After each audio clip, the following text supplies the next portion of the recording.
I mean, Betsy, weather event for much of the country. Kind of crazy. Yeah, big storms do big things, and it doesn't necessarily mean it's going to stay in one part of the country. We were watching it for a week, and it went and came and did its own thing just about right on par.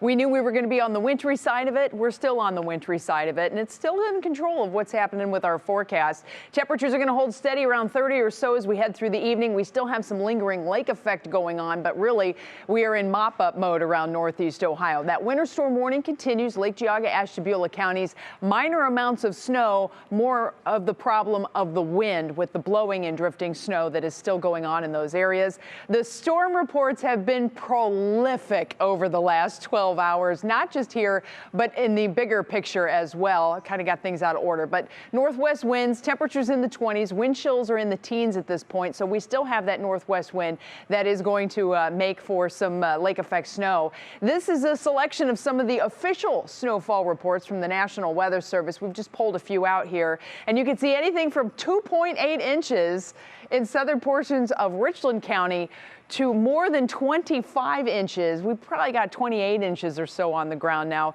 in the northeast corner of Ashtabula County. That is a dinger of a system in my book. And it's this area here in the central part of northeast Ohio where we have more than a foot of snow on the ground. And that is all part and parcel with the mechanics that came along with this storm. We always learn things with winter storms. This one was no exception. We have learned a lot. There's many different features that came through here and produced all of this snow across the area. But as I mentioned, we weren't alone in this.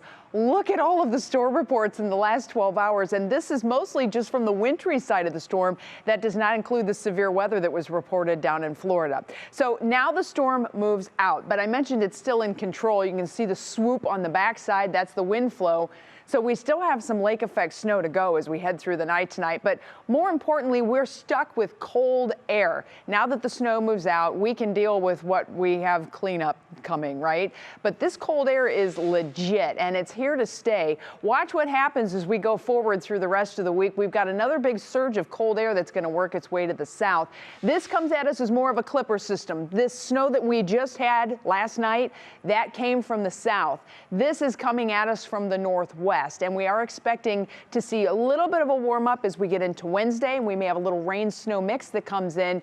But then we get a hit of some very cold air. Frigid temperatures setting up for Wednesday night, Thursday night, Friday, and finally by the time we get into Saturday and Sunday, we should see it backing off just a little bit. Here's your National Design Mart hour-by-hour forecast. Temperatures are going to hold steady around 30 or so as we head through the day tomorrow. So really not a lot of movement as far as the mercury goes.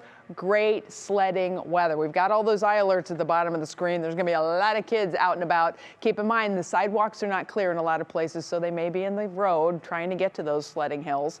But here's a look at your Union Home Mortgage forecast, and there's the cold air that's coming as we head through the latter part of the week. So we'll be in the 30s for tomorrow, upper 30s, maybe near 40 on Wednesday. If you have drains on your property, now's a good time to get that snow out of the way of the drains, because if indeed we do get some melting, that's going to allow that water to escape. I say that because we have melting snow that makes water. Then you throw in frigid temperatures, that means ice. We're going to have a lot of slick surfaces by the time we hit Thursday and Friday. And Brandon nailed it. Please clear out the vents for your water heaters and your furnaces. I didn't even think about that. That's important to do. We have sports coming up next.